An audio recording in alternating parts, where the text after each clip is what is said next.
Dane Dunning. You're listening to the Fanatic podcast with Alex Plink.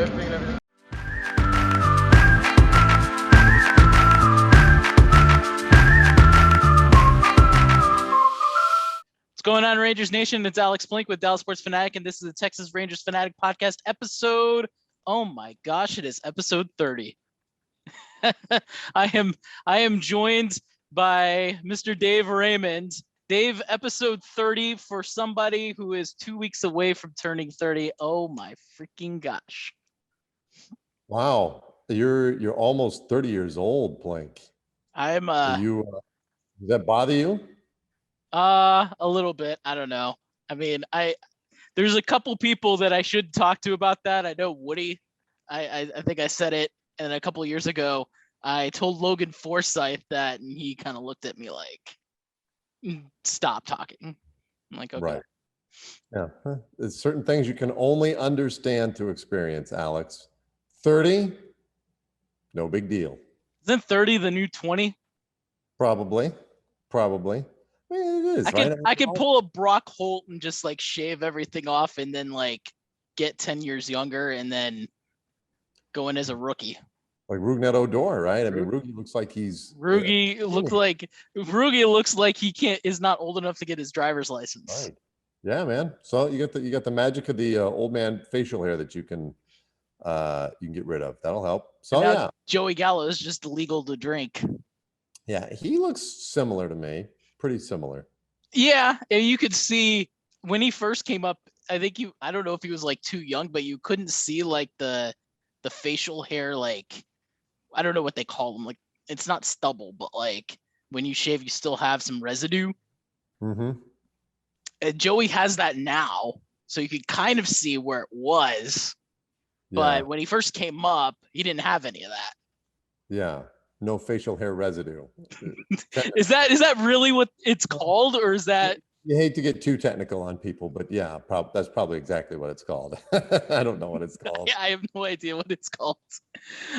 So here are the Texas Rangers. They're coming off a series win against the Oakland A's. This is a team that the Rangers apparently can handle. If my math is correct, and it probably isn't, I've got them at 7-9 against, 7-9 against Oakland. Yeah, I think that's right. I think it's right. It's right in there anyway. It's darn near 500 this year. Darn near 500, and if they can win the series, if they win the series, you're looking at a 9-10, and considering Oakland's a playoff team, hey, good on you. Nope. But it's also one of those weird things too about baseball, as we all know, which is bizarre matchup occurrences seem to happen, right? Where you don't understand it. And in Oakland's case, it's not just the Rangers. They have trouble in the division. Yeah. They're like a 500 team in division. And really, let's face it, the big problem for them happens to be the Rangers, right? Because that's a team, I think Houston maybe has a wider margin. Same with no doubt the Angels and the Mariners. I haven't looked at the numbers directly, but you assume that to be the case. So in Oakland's case, that's where they're losing a little bit of ground. Rangers are kind of playing that role of spoiler for them. Whereas Houston, I think they're almost 20 games over 500 in the division. So that's a huge difference. For teams separated by a couple of games, that's a massive difference. And for Oakland, it could be the thing that they look back on, at the end of the year with just incredible frustration, I would think. When MLB.com does there, and I might want to just to clarify. Okay, yeah, they do. So Houston is 32-15 against the West. Yeah. Oakland's 29-26. Yeah. So Houston has played far fewer AL West games. And I think a lot of that from Oakland's case, I don't know how they've played against Seattle and the Angels specifically. I think they've dominated the Angels, to be honest. I don't have the numbers in front of me, but I think they've played well against the Angels, and that's why it's a little bit more level set. To your point, 3 games over 500, that kind of saves them from their struggles against Texas and Houston. Well, and the other thing for Oakland to keep in mind is that they have, I believe, 6 of their last 9 games are against Houston. Yep. So they're going to have their chance. I know I can't remember. I think it's the last 3 might be at their place. It's like I think so. 3 in Houston, then maybe to Seattle, and then home for 3 against Houston. So they're going to have their chance if they can just kind of stay in this range. And I mean, I think they could. And the Rangers only have 3 more with Oakland. Those will be in Oakland, but that's it. So. And some of the things that the Rangers have done against Oakland are staggering. I know from yesterday, I kind of tweeted this out. First inning runs, and I kind of brought this up to Woody, and I thought, it kind of dawned on me, like, you know what, they've been able to score in the first against Oakland. This is just unbelievable. In 16 games, they've scored 18 runs in the first. In 102 games against everybody else, they've scored 25 runs in the first inning. So what's more amazing to you? The A's are a good starting staff. Yeah. Well, I mean, they are. And they have had a measure of success against them. I don't think they've dominated them in the first inning, but that is pretty good. You take those numbers. I think the story really is the one is against everybody else. Yeah. Yeah. That's the staggering number. And that includes opening day too. Right. So well, you take away opening day. Right. And now you're looking at first inning, and they had another game with 5 runs in the first inning. So take those 2 out, and it's 100 really, games, 15 runs. Yeah, yeah. So, yeah, that's a big story. The first inning has been, to me, it's been a huge story. And like even the game, I'm trying to think in the series, the middle game on Saturday. Yeah, I want to say Oakland got a handful of runs in the first inning, right, on Saturday. I think it was one of those trade-off 1-1-1. So 1 in the top, 1 in the bottom, 1 in the top. But no, I know the Rangers didn't score in the first in that second game. They did. In the second game? I'm almost, let me you know what? Let's check it.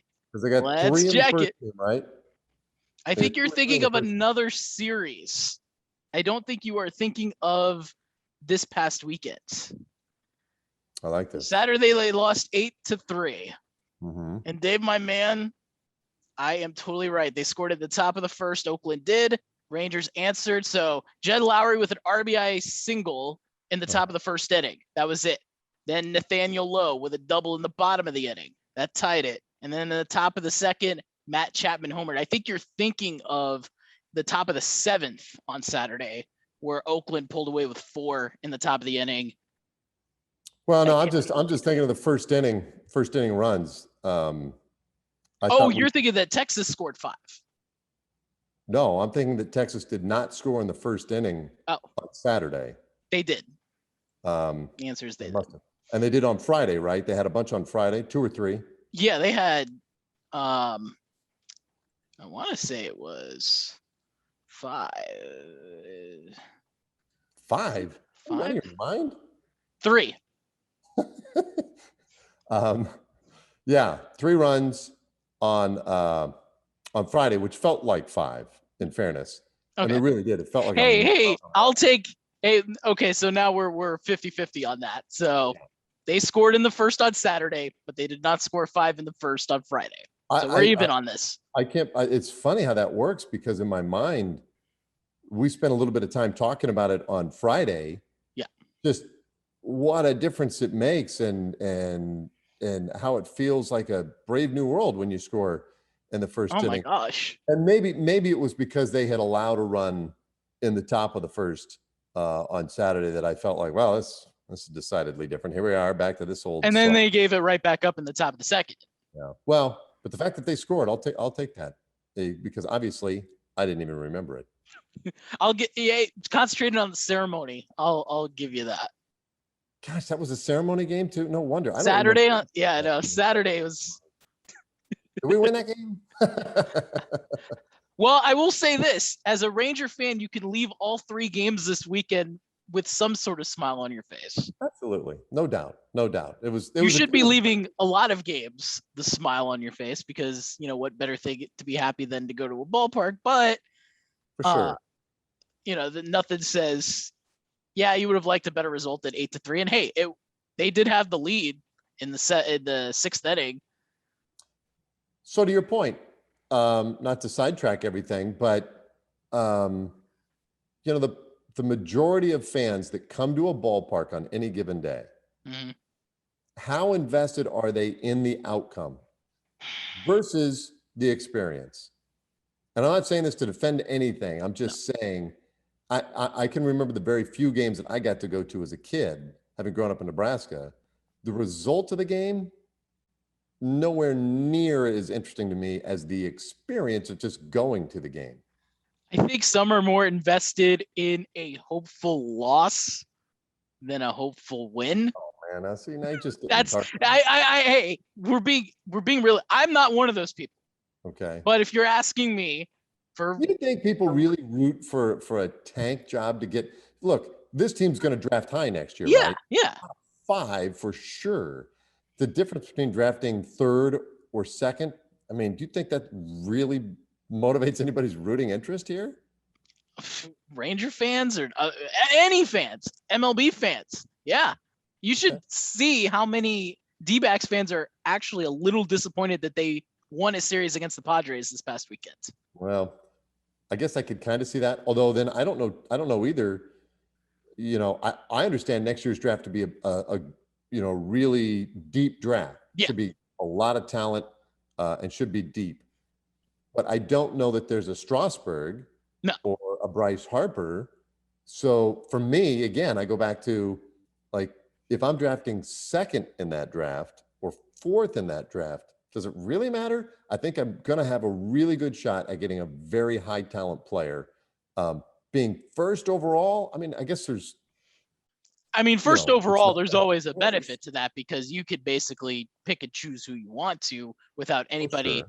But do you play for the first overall pick? I think that's bogus. No.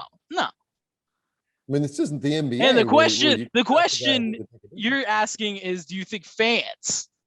I think for me, it love it when they win, obviously, and it's not just because a victory is always. It's always nice when players come off a win. They're feeling better than a loss, but to see the growth and the development through winning is immense.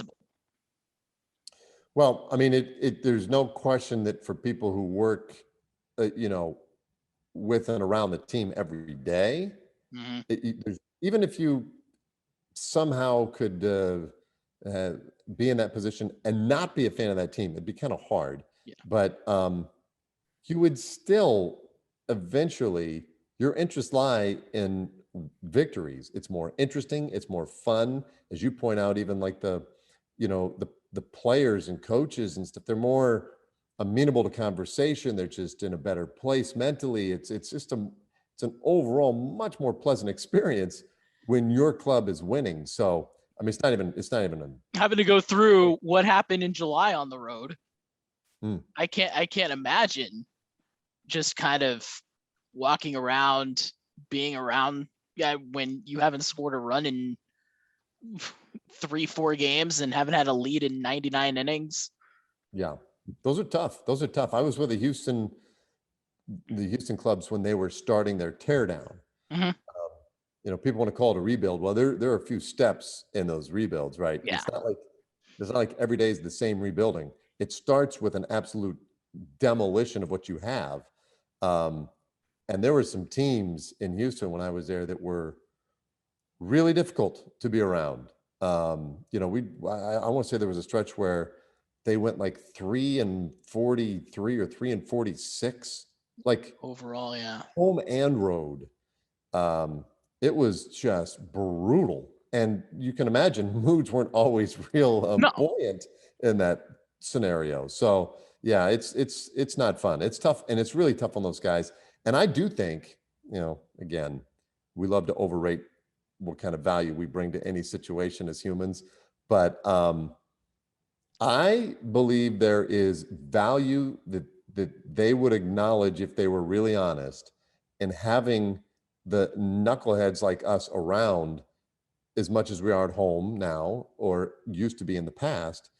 because there are times where you have conversations with guys where they reveal things, they speak to you in such a manner that you realize you're a release valve for them. They needed to talk to somebody on that day just to talk, and a safe place with a safe person where they don't have to worry about hurting somebody's feelings, causing a divide in the clubhouse, or that it's going to go anywhere. And yet somebody who would understand. And so I think that there has always been a real value in having us around just for that kind of stuff. And I'm curious because especially now when things have opened up the last few months, and even though, mandates are mandates, but yeah, I mean, just having from the two-way. So as much as we like to have those conversations, because there's nothing more than having a personable conversation, just talking about anything, not just about baseball, but just about anything. But I think you're right. On the other side of it, I'm sure that there's pluses for that too. So speaking of the Houston teams, do you see kind of a similarity in retrospect to as a positive thought? Let me just start with there. As a positive thought to say, okay, because we know where the Astros are now. And so if you want to create, in a sense, of what the Astros have been in the past 6-7 years, you see that similarity. Well, a little bit. It's hard not to see at least some of it, right? And if for no other reason, it's just the simple accumulation of talent. And it's also starting from that place where you had a couple of contracts you needed to kind of shed to get some flexibility. Right. And then you needed to get talent. And Houston had blown a lot of talent via trade during their World Series run, and then shortly thereafter. And then they got locked into some bad contracts with guys like Carlos Lee. And they were stuck. And so it hurts, man. It's brutal when you have to see those guys who you feel like, well, and I'll give you an example in Houston at the time, when they started to rebuild, one of the trades they made was trading Hunter Pence. Mm-hmm. And that was baffling to people, right? And I would put it kind of in that Joey Gallo place, because people didn't get it. They're like, well, he is young. He is talented. He's ours. We developed him. Why are we trading him? And the reason they were trading him is because he had value and he could bring back more value that would sync up better with what it takes to rebuild, which is time. And at the same time, they did not trade Jose Altuve. Altuve was just coming up and a little bit ahead of schedule. And like, it seemed fast. It was like, wait, this is a kid who hadn't played above AA, and here he is. And he started hitting. And people were like, well, yeah, but does it matter? Is this a thing? Is he going to be here? Or is he just keeping a seat warm until we finally bring somebody in? Expendable piece. Yeah. And you don't know at the time. And he didn't know at the time. And talking to him since then, he's even mentioned, he's like, at that time, you want the team to do well. You want to play well. He's like, but at some point you realize, like, I've got to do what I have to do to make sure that I am here when we get to the other side of the rebuild. So he was smart about it. You want the team to do well. But at some point you got to lock in, and you got to get yourself right. And you got to be, you can't be expendable, right? You've got to be the guy around whom they're going to build it. And so that's up now for some of these guys that we're seeing, right? Exactly. And that's a good segue, because you get a lot of fans that are like, well, why are these guys on the field? Why are they even playing? Give playing time to the Josh Youngs and give time to Sam Huff. But the key is not only do you have to think about the contracts of the guys that are on the field, but you also have to realize, some of these guys, are they worth to keep? And the only way you're going to find that out is if you give them the opportunity. Right. They've got to get opportunity. And then some guys like a Josh Young, need time. Right. And you may think you're like, just as an example, I haven't had this conversation with Chris Young or John Daniels yet, but like, let's imagine that they believe ultimately that the success of this thing is going to be built around Josh, right? Right. And again, not saying that's the case, but let's say that they believe that. Then the last thing they want to do is bring him up in a season like this right now and accelerate his clock, but B, accelerate his development past the point he may be ready. If you're a guy that they're going to build around and there's going to be a solid piece or core to this thing, then you want to make sure that you're getting that guy fully ready before you bring him up. And so, that's part of the consideration as well. So for some guys, yeah, it's like, look, let's bring him up. We got to find out now. And it could be an age thing, could be an experience thing. Like, look, I don't want to be holding a place for this guy if he's not really going to be ready at that time. So you get him up now to find out. You're like, ooh, okay, this dude's ready, or he's going to be ready. He's going to be great. Now we know what we can plan for. Otherwise, you have to be patient. You got to pump the brakes a little bit. But we're seeing plenty of young guys. We're seeing plenty of dudes getting an opportunity right now, and some are doing more with it than others, and it can be fun and entertaining. Looking at comparing opening day to 4 months later, 4.5 months later, and just the absolute turnaround that not only on the offensive side, on the position player side, but on the pitching side as well. Yeah. Well, imagine, the other day we ran a little graphic about this, the starting lineup on that day. And this was, have we only been home for 3 days? Yeah, this is the first of this series. And then we have the series against Seattle upcoming. Okay. It might've been on the road then. I don't know, Alex. I can't keep track, but our lineup on that particular day, it was a day that Charlie Culberson was playing his 499th career big league game. And he happened to be the most experienced guy in the lineup. And that's kind of amazing. We had 7 guys in that starting lineup in that day with fewer than 185 major league games under their belt. 7 dudes. That's pretty crazy. So, it is the land of opportunity. But it's also, there are going to be crazy bumps and bruises when you're rolling like that. And we've seen some of them, but I would, overall, I've been kind of impressed at how guys have handled it and how well they've kept this whole thing together. It's really pretty amazing. It's so easy in a season like this for certain guys to just fold and say that's it. But I think one thing that we could say, maybe outside of one game that I can think of this year, this team has given it 100% effort day in and day out, even though it doesn't look like that on the field. I think there's one game that I can point to where that wasn't the case, and I know Skipper addressed it. But outside of that, even though the record doesn't look good, they've given it. You see the work that they put in, how early they come in, and you don't put in that work. You don't put in all of that time unless it means a lot to you. Yeah, and it's so hard to stay motivated when things aren't going well. But they really are. They've done an incredible job of keeping these guys interested and believing in what they're trying to do. And I'm pretty interested and amazed because, just talking to individual guys about it. I've been in a lot of clubhouses where guys, it's really easy to get a sour guy or two in there. We're like, yeah, I don't believe in whatever they're doing. I think we should be doing this or that. You guys want to play GM?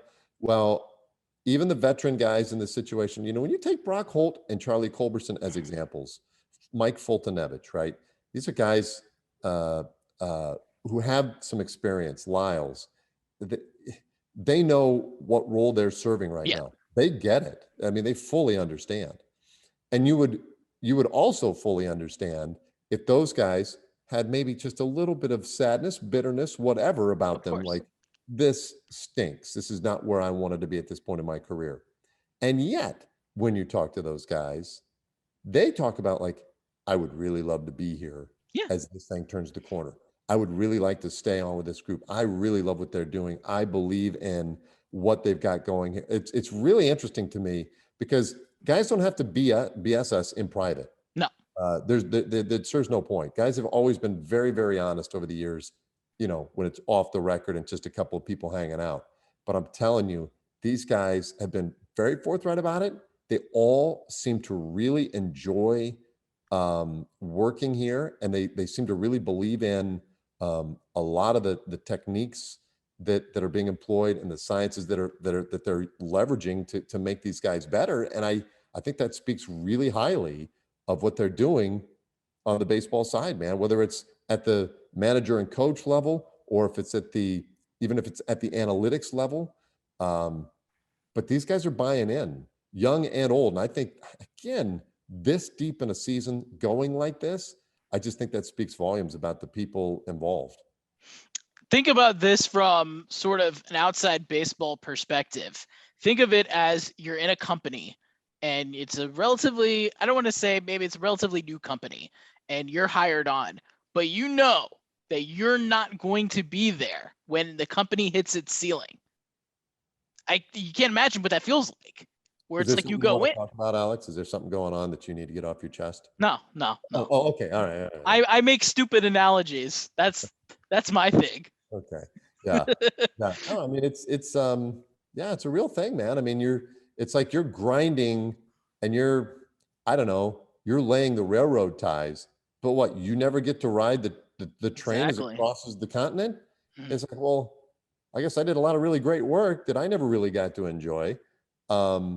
And that's kind of where these guys are, they're doing the hard lifting right now, and it's commendable. And some of these guys are making real strides too. So it's kind of exciting. Obviously Adolis Garcia comes out of nowhere, but DJ Peters, came off that great homer game. You're seeing these little moments of success that individually, we didn't know that we could expect those things. And it's great. It's great for the team. It's great for those individuals. I was looking at, another staggering thing is as far as playing on the road goes, because the one other thing about it is they were 9-8 in their first 17 road games. And the places they were playing, I mean, Tampa Bay, Minnesota, granted the Twins they're better now. We didn't know that at the time, though. We didn't know who they'd become. But you're talking about Tampa Bay Rays taking 3 of 4 there. Since then, since the Giants series, they are 5-37. Yeah. They are 14-45. And I'm going to tell you this, Dave. That's tied for the worst road record in baseball. Yeah. A 3-way tie. It's amazing. I can't imagine. I can't think of a year where you have so many bad road teams. Well, I wonder, obviously, a lot of us go to the same questions, right? Which is like, what is going on? Why is it this way?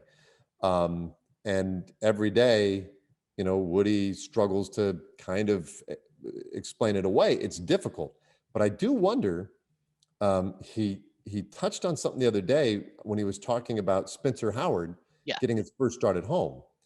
And I thought it was really interesting talking about some of the equipment and analytics and everything that they have available at home, they may not have on the road. And, some of that can be as what we would think maybe as obvious or rudimentary as, certain pitching machines that can simulate the breaking balls of your opposing pitcher that day. Whatever the case, that they don't maybe lug with them on the road. And I wonder if there's just now so much great stuff to use on a daily basis that you have at home, not just the Rangers, but a lot of teams. Yeah. And then when you don't have it on the road, it makes it that much more difficult. Possible.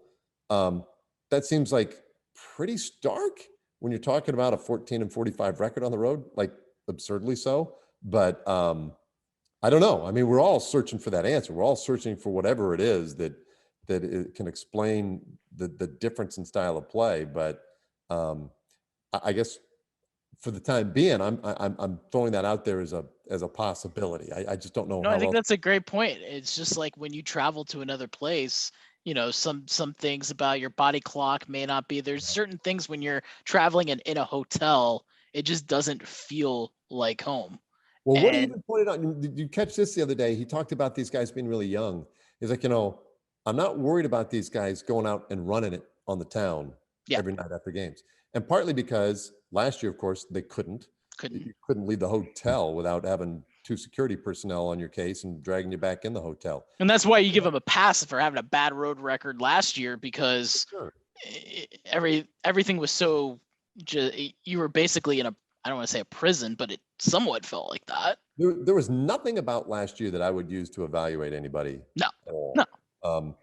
Then this year it's been better, but as he's pointed out, and I believe him, I haven't been out on the road, but I just don't think guys are running around. I think they're, and look, for generations, that was the story on the road. You go back to the 70s or whatnot, these guys ran hard on the road. And, and then at home, they'd feel bottled up because, they had, they were home. But on the road, man, they go out and they'd play. And then they just deal with it at the yard when they got there the next day. Well, it's not like that anymore. These guys are professionals, man, and they're working hard. They're putting in time before and after games. Some of them working out additionally after games. It's not like they're out there goofing around.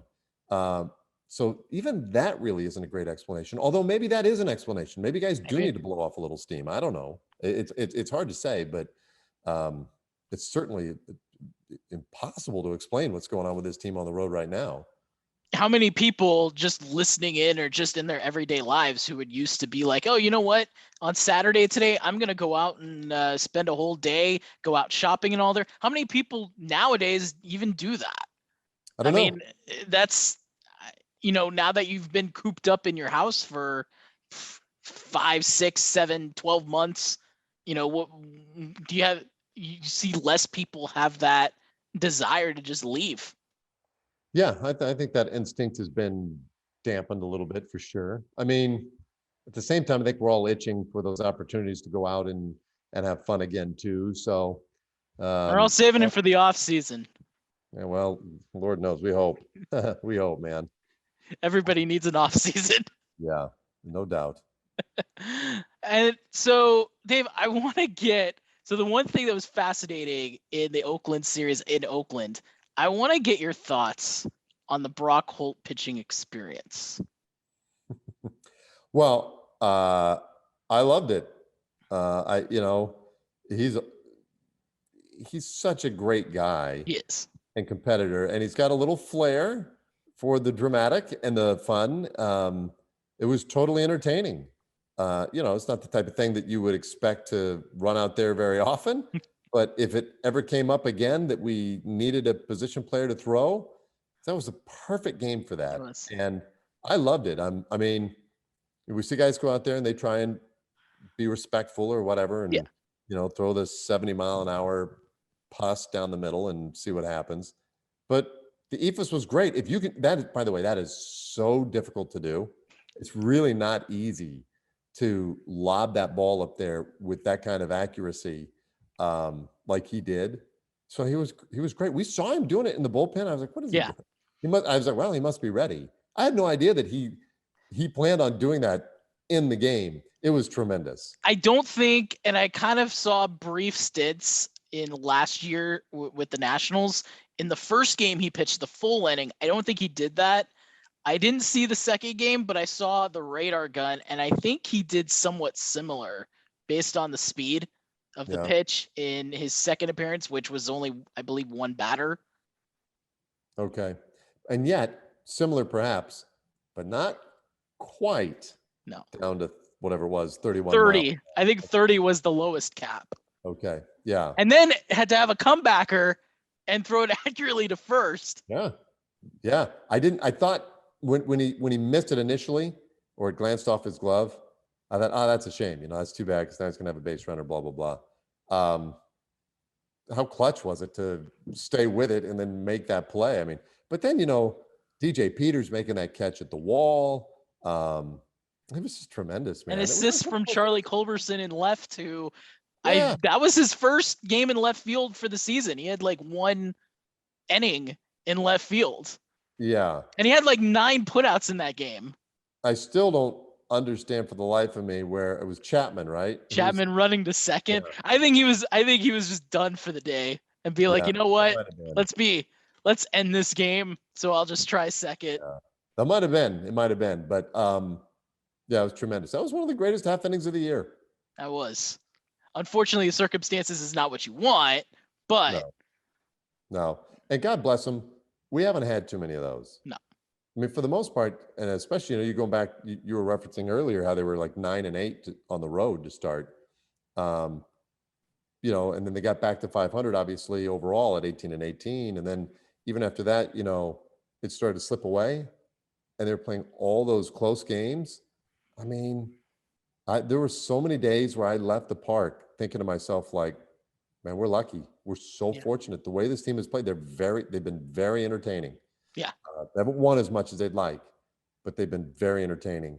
And that stretch around the All-Star break was pretty grim. Yeah. That was not as entertaining. No. But they're back to it again. I mean, I really feel like they play a good brand of baseball. I think with the youth, I think once they get experience, I think you're going to see a little, and down the stretch, I'm really curious based on, because they play Boston, they play New York, they play Cleveland twice. And then, so they're going to take place in some big races down the road. Yeah. And I know a lot of people will look at there and say, oh, that's an easy way. Tell that to Seattle, where Seattle having a hard time winning in Arlington. Yeah, well, I mean, you trade away Kendall Graveman and you suddenly find that you can't close games out the way you used to. And I mean, that's a real thing, right? I mean, that's a risk they took. But yeah, I mean, that's the thing with it. This team can absolutely play spoiler for a couple of clubs, and they've got that shot, and they've got a handful left against Houston. So they can very much play a role, in who wins this division. That would be, and if you think about it, they can still win the Silver Boot technically. Because they still have a shot at that, huh? They have to win every single game. Well, they got all the home games. Yeah. Yeah. They theoretically, so they're not eliminated from the Silver Boot, as odd as that sounds. That's right.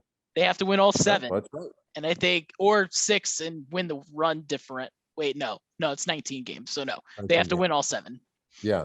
Well, and the fact of the matter is, I don't want to remove any suspense for folks, but the fact of the matter is they kind of already have won those 7 games from Houston, because as we know, the home team wins every game in that series, and the rest of them are all at home. So, yeah, congratulations, everybody, on the Silver Boot. Hey, why not? Might get something out of there. I like it. And to be honest, even the 9 road losses, I think there was maybe 8 of them were close. I think there was 1 blowout. Yeah, I mean, I can't remember, but all I do remember is that they were winning stunning games too, right? Yeah. Like some of those games in Tampa and in Minnesota, like even like the games they won were like the most extra fantastic games. I mean, they were just wonderful.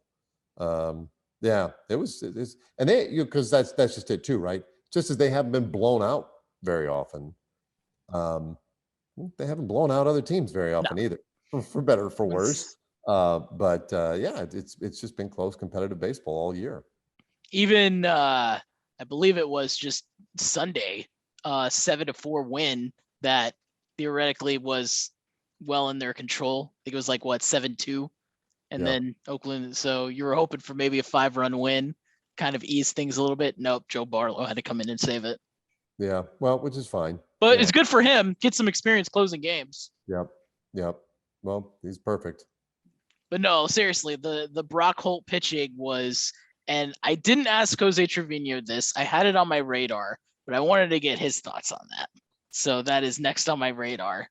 Yeah. Just from experiencing there. But I will say, like, I know it's between Holt and Culberson. Give Culberson credit. I mean, he's got, not even as a position player, but as an actual pitcher, has respectable numbers. Yeah, well, they both obviously like to throw a lot. It was interesting too that even came up as a chance for Brock. It sounded like there was even some concern that he might not get that opportunity to throw that day.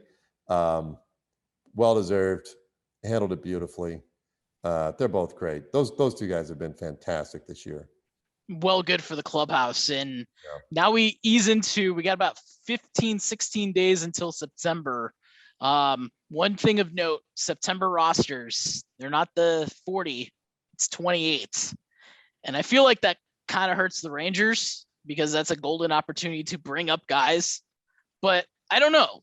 Do you see that as something that hurts the Rangers, or maybe, like we said, you don't develop guys too quickly? Yeah, I mean, I think it's like a lot of things in baseball or life for that matter. It's like we tend to oversell something or undersell things to extreme degrees. My guess is it's probably neither here nor there, but because I feel like for all these years leading into this, we'd always said, and it's true. I mean, it's just absolutely a dead-on fact that September's a horrible time to make real decisions on players, especially guys you're bringing up for those expanded rosters. It's like, oh, we got this guy, 28 at bats in September, 40 at bats in September, and wow, was he awesome? Really? Okay. Yeah. Well, it was in September with other expanded rosters. Let's just calm down before we call this guy the next whatever. It's like spring training in a lot of ways, right? And both of them can be very dangerous. They can be very tricky. So I discount a lot of what I see in September's anyway. I don't see the point in bogging down these clubhouses and teams with so many bodies. They'll be able to get up all the guys they need to get up and let them see. And specifically when you're talking about a team in a rebuild, like you're asking about here, the guys are up. You know what I mean? Yeah. If there's a chance, you're getting it this year, and guys are getting it. So the mere fact that you could expand it to 40 in September, that really wouldn't have opened it up to especially when you play the Rays. Yeah, I mean, I think I think it's fine. I think it's fine. I think ultimately it's the right thing and it's good, and it just makes more sense. It's fair. Yeah. I mean, it's good for the two. Expand it to two, because essentially what you're doing, I would look at it as sort of a congratulations to two minor leaguers and say, you guys had a good season, get up into the majors. So expanding it by two is pretty good. Yeah. I think I like it because it gives a little bit, but I think, bringing it up to 15 extra they did, right, from 25 to 40 is absolutely absurd. Yeah, I mean, and in some cases, in a lot of cases, they can serve really important and valuable purposes, protecting arms in your bullpen, so we're not overworking people and stuff. And that's good if you're in a rebuild or if you're in a pennant chase. And I think for teams in a race, those two spots could be enormous. Yeah. So they're really, they're really valuable spots. And that's the other thing too, like you're saying, if you're one of the two that get called up, regardless whether you're a contending team or a non-contending team, you're one of two. It's a big deal. It's a big deal. If you're one of 15, because a team can move 15 up, it might feel it's kind of a big deal, but it's like I would say you feel worse if you're not one of the 15. Well, and then there's that too. Look, any day a guy spends on a big league roster is huge. It's huge, especially for those guys on the bubble. So I get that. And I know there are guys who now are going to miss out a little bit on that, right? Who might otherwise have gotten that chance. But by and large, it's the right move. It's the right thing to do. It's better for the game. It's a little more fair, I think. Keeps a better competitive balance. It just makes sense to me. It's goofy that as the season gets to its most critical point, all of a sudden we're going to change the rules for 30 days, the last 30 days. Yep. You've gone 5 months manipulating your 25-man roster. Now it's a 26-man roster. And you've worked with your best 25 or 26 to put yourself in a position to win a pennant. And now, all of a sudden, it's a completely different game. We can have 40 guys. And if you're the Rays, maybe you don't have the depth that the Yankees had, or name the team, right? Or it comes down to the final game of the season or final series of the season. And it's just silly. It's silly to me that all of us, like, that's a different game. That's an entirely different concept. So I'm glad that they've gotten away from that. I think this is the right move, and I think it'll reward the proper teams. I'm looking at the Rangers infield, and obviously with third base, there, it's sort of a bridge. Shortstop's real interesting with Isaiah Kiner-Falefa. And then, of course, you get Yanni Hernandez, who's bringing it up in a storm, or maybe a little bit of a small storm. But and then you have first base. I feel is real interesting because we knew how good Lowe was early on. It hasn't translated as well as I think we were all hoping. Obviously, you're not going to keep that cap going in April, but I feel like I'm not sure what to quite make of Nathaniel Lowe. Oh, I think that's fair. I think we have to keep in mind in his case, it's the first time that he's had a chance to be an everyday Exactly. player. And yes, there are some things that would give you pause, and there's some things that I think you have to acknowledge are interesting. And so, he started out hot. He was great. Whatever it was, 22 RBIs in April or something. He was hitting bombs like crazy, and then boom, the power valve was just shut. Okay. Then he had to figure out how to get hits. We knew he was having trouble with high velocity. Well, he made some adjustments. He's walking. And during all of this, the one thing he did was he managed to, use the walk and use patience and discipline as a way to continue to have value and bring that value by walking and occasionally coming up with big hits. Well, he worked really hard on the high velocity piece, and he's gotten to the point now where he can handle high velocity a whole lot better. He's maybe not where he wants or needs to be, but he's worlds better than he was. And candidly, it's one of the reasons the Rays even made him available to the Rangers, was they felt like that was a weakness that, might be exploited and he might not be able to fix it. But he's shown real good aptitude to be able to do that. So I think that's good. He's hit left-handed pitching, which there was no one knew could he hit left-handed pitching. Well, he's certainly shown that he can. So I think he's grown in a lot of ways. Now, he'll tell you too, he's not the greatest defensive first baseman who ever played the game. So now you're faced with this dilemma. Well, if he's not going to be exceptional defensively, then I kind of need him to be exceptional offensively. Well, what is exceptional? At first base, that's a lot of power. I need power and run production, or just extraordinary on base. And he's not there yet. He's pretty good on base. What, 350-ish? He's been between 350 and a little bit more. 348 right now. Okay. So that's pretty good. Yeah. You'll take that. But he probably needs to hit for more power. And part of that is, if you look at balls he hits in the air, and everybody's under a kind of a fuzzy mandate to hit the ball in the air. We want guys lifting and driving. Okay. Well, when he lifts and drives the ball, a great proportion of those are the opposite way. And it's not with that great power that he should have. He's not pulling the ball in the air the way he should.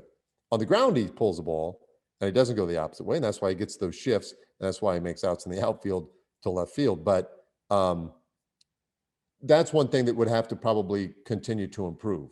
And, he's no doubt working on it. I'll tell you one thing, and you know this. I mean, he's a tremendous guy. He's really fun to be around, and teammates enjoy him. Other teams enjoy him.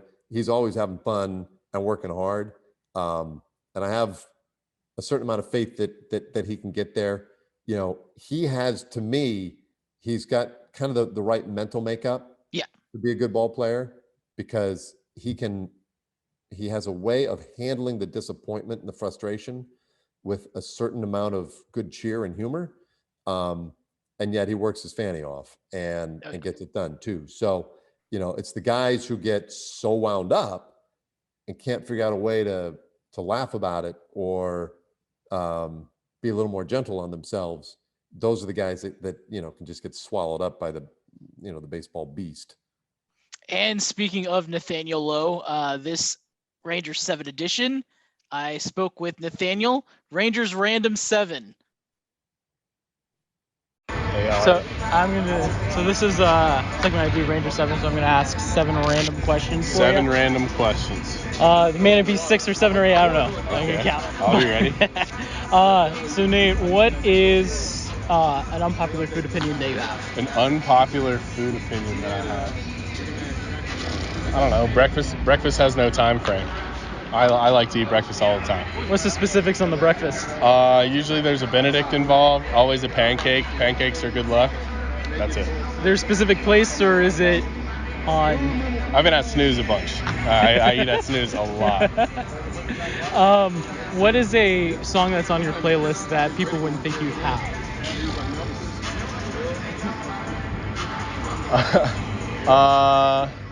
Probably All of a Sudden by Moneybagg. Like that song gets me going. That's not really typical, but yeah, it gets me going. Is there a TV show that you watched in the past that would surprise people? Not really. Honestly, no. I'm not a big TV guy. There's not like a, just for the hell of it, a reality show? Okay. No, I've heard Schitt's Creek is good. I've never gotten to watch that.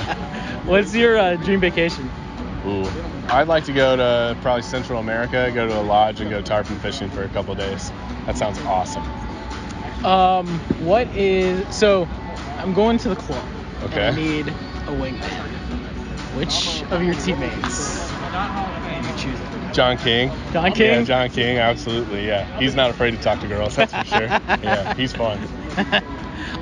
So who's low-key hilarious? Low-key hilarious?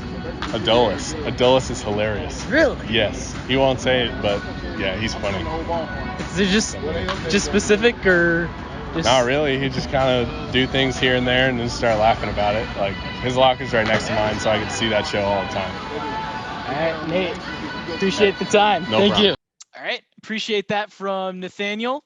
And it's interesting, Dave. I asked Chris Woodward this. I said in the final month and a half, or at the time I asked him, it was like 2 months left in the season. What do you want to see from this team? And you can use like the simple answer of winning, obviously. Right. But what directly do you want to see out of this club? Like maybe to point on somebody in specifically. Oh, so you're asking me what you asked Woody? Yeah, essentially. Okay, so I got to ask you, is that a gamer headset, by the way? Are we playing like Halo or something? Did I catch you in the middle of you twitching or Dave, something? are you deflecting the question? No. So what would I want to see? Yeah, winnings. I'm look, at this point, I'm not really worried about winning. That's not going to move the needle one way or the other for me. What I'd like to see is I want to see Dane Dunning continue to be exactly who he has been all year, and I want to see him get to the finish line healthy and just no different than anything I've seen all year. Yeah. That guy is a stud. Yeah. Like, is he Jacob deGrom? No. But he's a guy who's going to be so valuable to this team the way he pitched. I love that guy's work. So I want to see that. I'd like to see Colby Allard continue to make some steps. Colby's still so young. I don't think people fully appreciate how young he is because he got up to the big leagues at such a young age of 20 and has been, has had a lot of opportunity. But he's continued to show improvement. I really like him, and I'm so hopeful that he will continue to show those strides. And then offensively, I'd like to see Adolis Garcia finish strong. I'd like to see him figure out how to kind of get back in a groove a little bit. And I've had some chats with him about what's going on and what he's seeing and how things have changed for him. He's in tune. I mean, he's bright. He knows what's going on. It's just a matter of being able to make the adjustments. And, he could have been swallowed at some point this year. It's very easy. I think a lot of people were expecting that in such a way. Well, you'd be foolish not to at least be apprehensive about it. Look at Yermin Mercedes, right? Mm-hmm. What happened to him? There are too many guys. It happens all the time where guys get off to great starts or have great rookie seasons or whatever, and then you never see them again. But I think Adolis, there's a certain maturity about him, and he is a little bit older for a rookie at 28. And And I think he'll continue to make those adjustments. Another thing I want to see is I want to see DJ Peters get a lot of at-bats. Yes. And this recent adjustment that he's apparently made at the plate, I want to see how that translates in these last, 4 or 5 weeks. Because he's kind of an exciting player to me. You talk about a stroke of luck that he would become available via the waiver wire. A guy who's a 15th ranked prospect or whatever in the Dodgers system, he's on waivers because they just keep just don't have room guys for to him. put on their 40. And the Rangers were in a position where they can claim him and get him. Like, that is incredible good fortune. And I really hope, because again, certain mentalities, this is the thing I keep going back to. We've always, for 130, 40 years, whatever, we've talked about the 5 tools. And they're pretty easy for people to understand, whether it's the power, the speed, the arm. Pardon me. To me, in this day and age, there's a 6th tool, and it's real, and it's very important, and that is the mental side of it. Mm-hmm. Because baseball's always come with its mental challenges, right? Whether it's the failure and the disappointment that's inherent in the game, but to me, it's not even that. It's the ability to take the information that's available now, and whether it's proprioception, that ability to understand your body and how it moves and what you need to do to change, or being able to implement things that the scouting reports and the analytics are telling you, all that sort of stuff without getting too mental. It's crazy. The balance we're asking these guys to make. It's like, well, be really smart, but don't be mental. Work really hard, but don't squeeze it too hard. Don't squeeze that bat too hard. Wow. It's a very fine line. Where do you find that median? And it's so challenging. And so for me, there's that mental tool. Guys who can accept that they have to make adjustments, can see and understand why they need to, and then can do it. And DJ seems like one of those guys. So there are a handful of guys like that I want to see how they adjust. Because to me, that's going to be the biggest tool going forward. Maybe we won't see it as much in a year or 2 years, but I think we're getting to the point, surely with the way this game's going, where in a couple of years, I think we'll be recruiting guys, or we'll be drafting guys based on some sort of aptitude test we make them take, and not on their speed or their strength, because it's really going to be about being able to make those changes. So we've seen a handful of those guys, and I like to see how they deal with it. And so those are a couple of examples. I just want to see those individuals, keep adjusting and having success. So Jonah Heim's another one, right? I want to see how he does. So that's all for me. I want to see guys finish strong, which, I think that's kind of what Woody talks about too. These guys have made it really deep now into this season. And it's been a struggle, and they've maintained incredible attitudes and work ethics throughout all of this. And I just want to see them finish that, because if they can, then to me, that tells me a lot about who they are and who they can be, and will give me a lot more optimism about the future with this club. It's interesting on sort of the mental aspect, because Luis Ortiz, a couple of things I took away from there, and he talked about DJ Peters. I know you've had the Joey Gallo comparison, but basically DJ Peters physically is similar to Joey Gallo, mentally totally opposites. Yeah, and I think you can see that. Yeah, Joey's a guy for me. I candidly, I worried a lot about him over the years, because he is very hard on himself, and his expectations are extremely high. And he, for a while, I think he's gotten better at this, but for a while, he heard the noise. Yes. And, being able to either block out that noise or just not care about the noise is a real skill too. But yeah, DJ's a different cat. And I like his vibe. I like the way he goes about his stuff. One guy you didn't hear me say anything about was Isaiah Kinder-Falefa. Mm-hmm. And I'll tell you the reason who's 26, by the way, is we're talking about guys that you don't think are young. Yeah. Colby Allard's 24. Isaiah's only 26. Right. Well, the reason I don't even, or didn't even bring up his name in that little rundown is because I don't have any questions about Isaiah and his ability to adapt, his ability to learn, his ability to change, his humility, even as proud as he is. And he showed himself this year to be extremely self-confident and proud to a point where I think it got to be a distraction. But he has a real humility about baseball and his place in it too. And that's been shown by his willingness to catch, play third, and then move to short. Are you kidding me?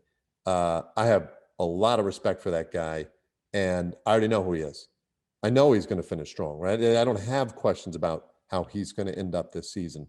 So I guess maybe just stay healthy in the case of Isaiah. And what a great developmental year it's been for him.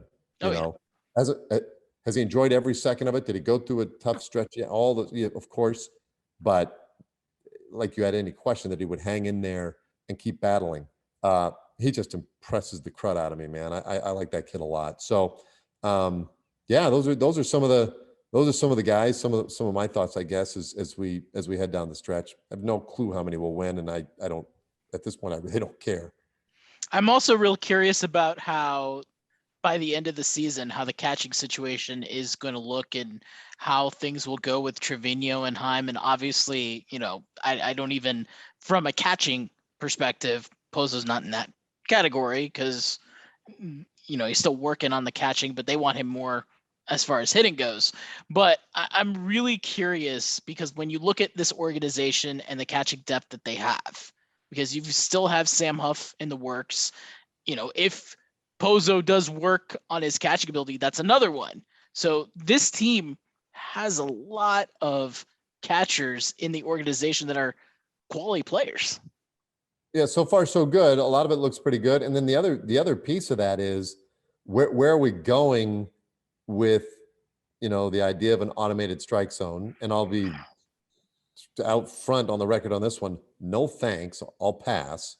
I don't need any more. That's another one where it sounds like a good idea, but people will complain once it's actually implemented. Yeah, well, I'll complain now before it's implemented. I don't want it. Get off my lawn. But I, you know, if that is a reality, if that is, you know, something that we pursue, you know, it has created that conversation about, does it change that position a lot? And I think it does. Yes, it does. Now, if you just get in front of the ball, for crying out loud, that's all that matters. Yeah. So that then accelerates your ability to get Sam Huff in a position where he's contributing every day at the big league level, or Pozo. And it definitely diminishes the value of both Trevino and Heim, because both of them are, you know, as we know, that's their major bread and butter. Yeah. So, you know, that position and that situation to me is just vastly up in the air still. And, you know, it can be affected by so many different things at this point. So who knows? But yeah, they've got some intriguing guys at that position right now. What about you, Dave? Are you ready for the final month and a half? Yeah, I mean, you know, I am. I think they're always good stories. You know, we've had a great time with all these guys this year. You know, Yanni Hernandez has been fun now. Pozo's been entertaining. You know, and as long as these guys keep coming and have that passion to play, and that's what, you know, Yanni's been so cool to watch. You know, Andy Abanya is such a grinder.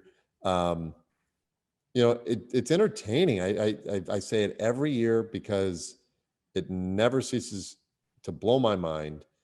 You know, you get to spring training time and I panic. Great.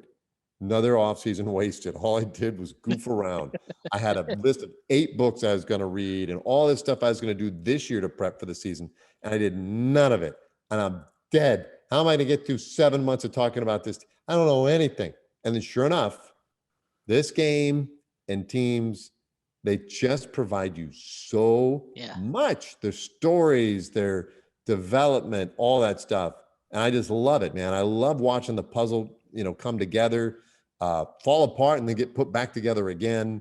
There's still plenty more to be done in these last, 4 or 5 weeks. So, yeah, I'm absolutely feeling, you know, I'm feeling ready to go and excited to see how it finishes up.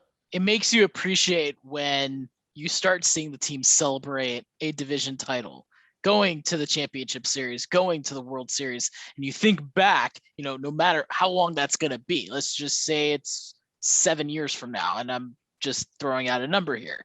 And then you think back to some of those guys that are still on this roster that far later, to think about, I remember back in 2021 in this season, how hard it was, see them work, and now see where eventually they ended up.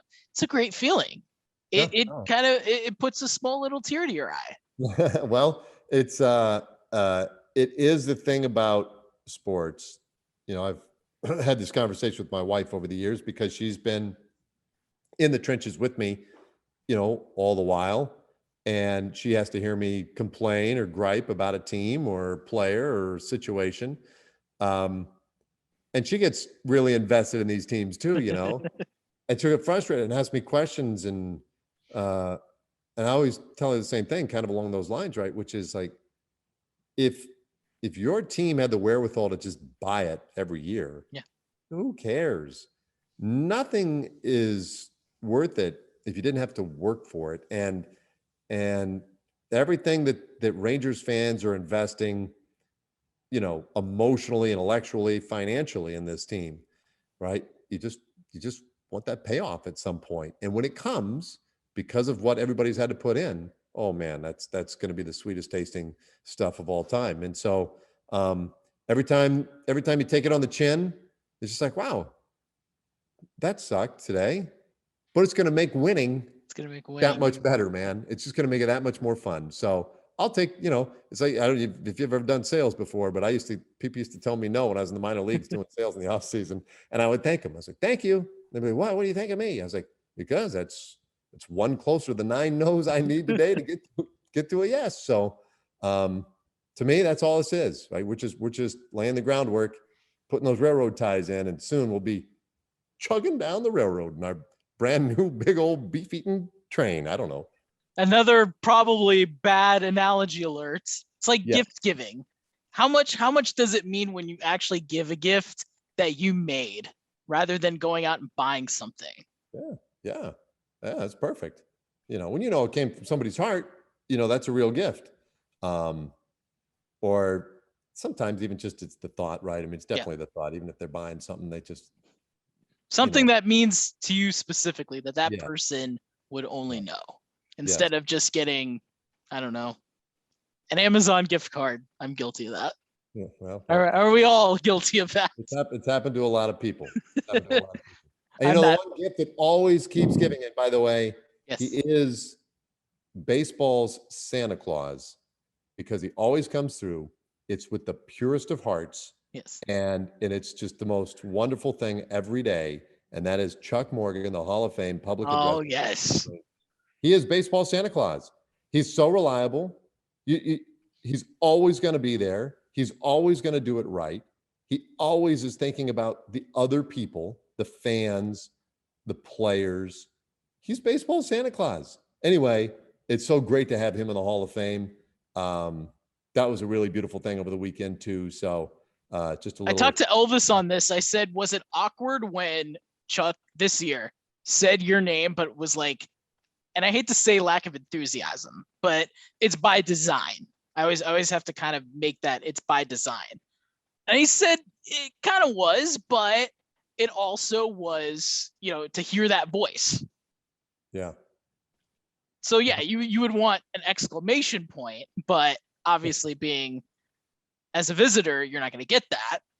And then it was also kind of weird in the postseason last year, but it was another one of those weird but kind of good moments too, to kind of hear Chuck's voice in a World Series setting, even though it's not the Rangers. Your team wasn't there, and that's okay. It was still it's still comforting. It's the second best thing. Yes, indeed. Yep. So anyway, hat tip to our baseball Santa Claus, Chuck Morgan. He's the best. Christmas for 6 months of the year. Right.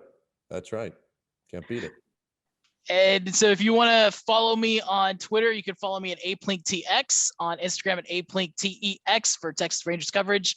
You can go to DallasSportsFanatic.com/Texas-Rangers. Dave, you can follow him on Twitter at Dave Raymond4. Dave, any wisdom you would like to finalize with? Well, Alex, if I had any wisdom, I would provide it. But He gave it all to me. Sorry. I think we've drained what wisdom I have today already. Anyway, just here's the only thing I would say. Not that I'm selling tickets, but to me, life is about avoiding regrets. Yeah. But don't regret not getting out to the ballpark, let's say, in this sort of non-COVID season that we've had, right? At least the ballpark has been open. And I know there are people who say this stuff all the time. I say it about stuff all the time. I take the kids to the Cowboys game. I've never taken my kids to a Cowboys game. And I know there are people who are like, oh man, I keep meaning to go down there and catch a game this summer down at the new ballpark. Well, time's running out. Yep. There are 3 homestands after we wrap things up this week with the Mariners. So if that has been on your list, don't live with that regret over the off season. Come out to the ballpark and join us. Come hear Chuck's voice. It's about the experience. Have a little fun and don't worry about the result. Just enjoy the experience. It's about the experience. Yeah. That's going to be the biggest takeaway from here. It's Yes. about the experience. That's my wisdom for you right there, Alex. Dave, appreciate the time. As always, my man. We'll see you. See ya.